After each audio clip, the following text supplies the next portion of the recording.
ലോകപ്രശസ്തമായ പുരി ജഗന്നാഥ ക്ഷേത്രത്തിലെ പൂർത്തിയാകാത്ത വിഗ്രഹങ്ങൾക്ക് പിന്നിലെ കഥ അറിയാമോ? സ്വർഗാരോഹണത്തിനു ശേഷം അർജുനൻ കൃഷ്ണന്റെ തുടിച്ചുകൊണ്ടിരിക്കുന്ന ഹൃദയത്തെ ഒരു മരപ്പലകയിൽ വെച്ച് ഒഴുക്കിവിട്ടു.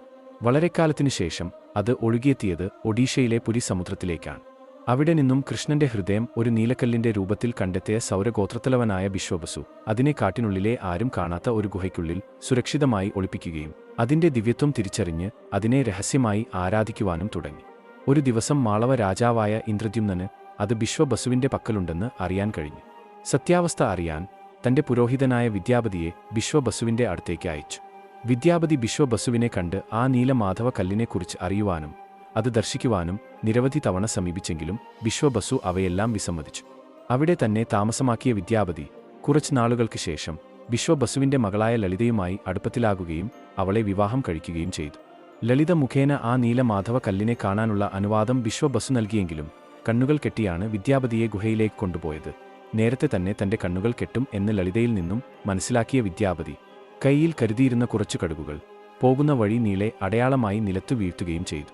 അടുത്ത ദിവസം വിദ്യാപതിയും ഇന്ദ്രദ്യുമ്നനും കടുകുകൾ മുളച്ച വഴി പിന്തുടർന്ന് ഗുഹയിൽ എത്തിയെങ്കിലും അവിടെ അവർക്ക് നീലമാധവ കല്ല് കണ്ടെത്താൻ കഴിഞ്ഞില്ല.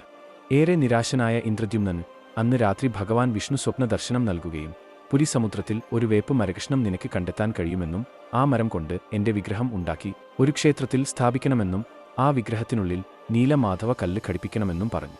സമുദ്രത്തിൽ നിന്നും മരകഷ്ണം കണ്ടെത്തിയ ഇന്ദ്രദ്യുമൻ വിഗ്രഹം നിർമ്മിക്കാൻ നിരവധി ശില്പികളെ സമീപിച്ചെങ്കിലും അവരുടെ ഉളികൾക്ക് ആ തടിയിൽ ഒരു പോറൽ പോലും ഏൽപ്പിക്കാൻ കഴിഞ്ഞില്ല. ഒടുവിൽ വിശ്വകർമാവ് ഒരു വയസ്സായ ശില്പിയുടെ രൂപത്തിൽ വന്ന് രാജാവിനോട് വിഗ്രഹം നിർമ്മിക്കാമെന്ന് പറഞ്ഞു. പക്ഷേ അദ്ദേഹത്തിന് ഒരു നിബന്ധന ഉണ്ടായിരുന്നു. വിഗ്രഹം നിർമ്മിക്കാനെടുക്കുന്ന 21 ദിവസത്തേക്ക് ആരും തന്നെ ശല്യപ്പെടുത്തുകയോ കതകു തുറക്കുവാനോ പാടില്ല. അദ്ദേഹം ഒരു അടച്ചിട്ട അറയിൽ ശില്പം കൊത്താൻ തുടങ്ങി. 15 ദിവസത്തിനു ശേഷം ചുറ്റികയുടെയും മറ്റു ഉപകരണങ്ങളുടെയും ശബ്ദം നിലച്ചു. അകത്തുള്ള ശബ്ദം നിലയ്ക്കുകയും ശില്പിയുടെ വിവരവും ഇല്ലാതിരുന്നതിനാൽ അദ്ദേഹത്തിന് എന്തെങ്കിലും സംഭവിച്ചു കാണുമോ എന്നെല്ലാം ചിന്തകൾ വന്ന രാജാവ് ശില്പിയുടെ നിബന്ധനകൾ ലംഘിച്ചുകൊണ്ട് കതകുകൾ തുറന്നപ്പോൾ 3/4 ഭാഗവും നിർമ്മിച്ചുവച്ചിരുന്ന കൃഷ്ണന്റെയും ബലഭദ്രന്റെയും സുഭദ്രദേവിയുടെയും ശില്പങ്ങളാണ് അദ്ദേഹം കണ്ടത്. ശില്പി അപ്രതീക്ഷനാക്കുകയും ചെയ്തു. തന്റെ തെറ്റ് മനസ്സിലാക്കി ഭഗവാൻ വിഷ്ണുവിനോട് അദ്ദേഹം ക്ഷമ ചോദിക്കുകയും ഭഗവാൻ വിഷ്ണു അദ്ദേഹത്തിന് ആ പൂർത്തീകരിക്കാത്ത വിഗ്രഹങ്ങൾ ക്ഷേത്രത്തിൽ പ്രതിഷ്ഠിക്കാൻ അനുവാദം നൽകുകയും ചെയ്തു. രാജാവ് ആ വിഗ്രഹങ്ങൾക്കായി ഒരു വലിയ ക്ഷേത്രം പണിയുകയും വിഗ്രഹത്തിന്റെ ഹൃദയമായ നീലമാധവ കല്ല് കണ്ടെത്തി അതിൽ ഘടിപ്പിക്കുകയും ചെയ്തു.